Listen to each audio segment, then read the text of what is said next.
Hey everyone, welcome back to Body Bags.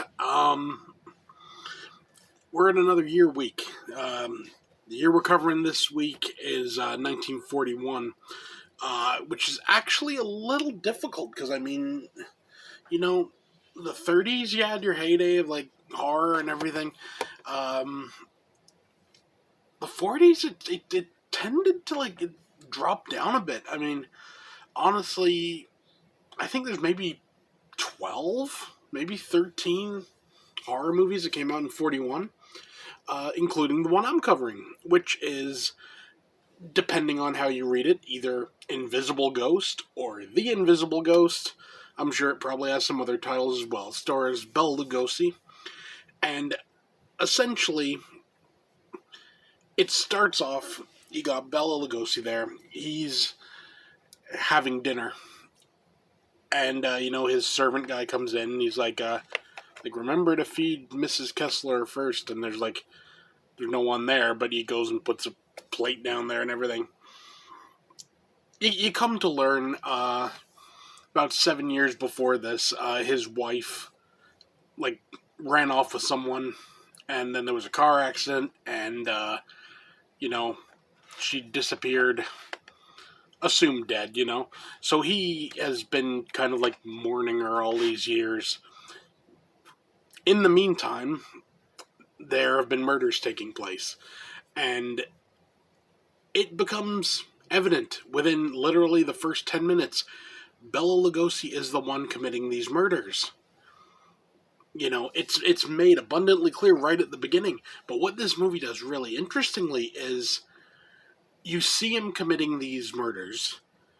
You realize he's not in his right head, that there's something, off.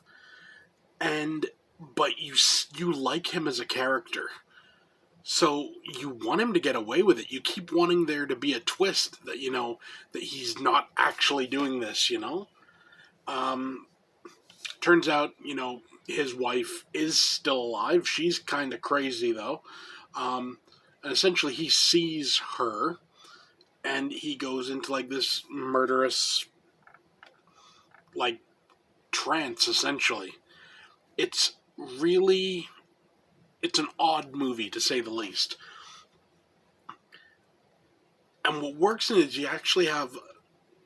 This was an interesting little turn. You had a main character. Well, the person you assumed would be our main character ends up getting arrested and executed within the first 15 minutes of the movie.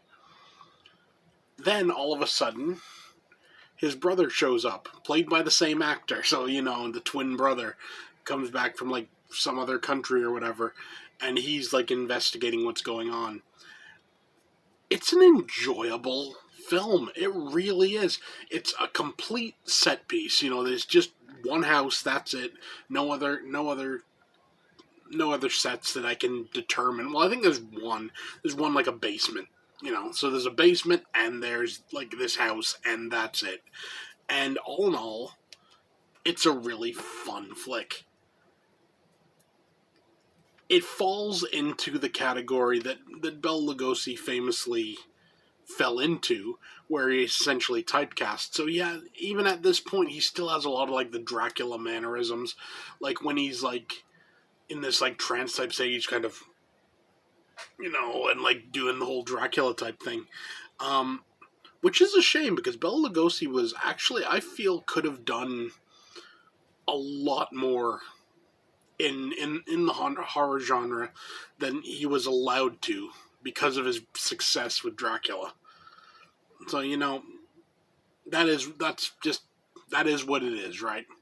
I've seen him in many things, and they always play up that Dracula aspect. Dark Eyes of London, White Zombie, pretty much anything that he's in, he plays that type of character. And it's a shame, because it was interesting. Like I said, you root for him. You like this guy. You feel...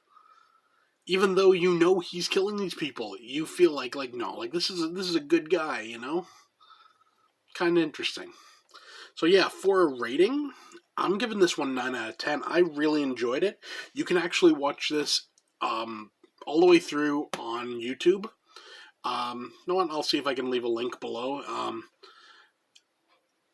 It's definitely worth it. Honestly, I'm hoping somewhere there's like a Blu-ray release of this with like loaded with features and everything, because this is one I'd like to own. So yeah, that's it for me. See you next time.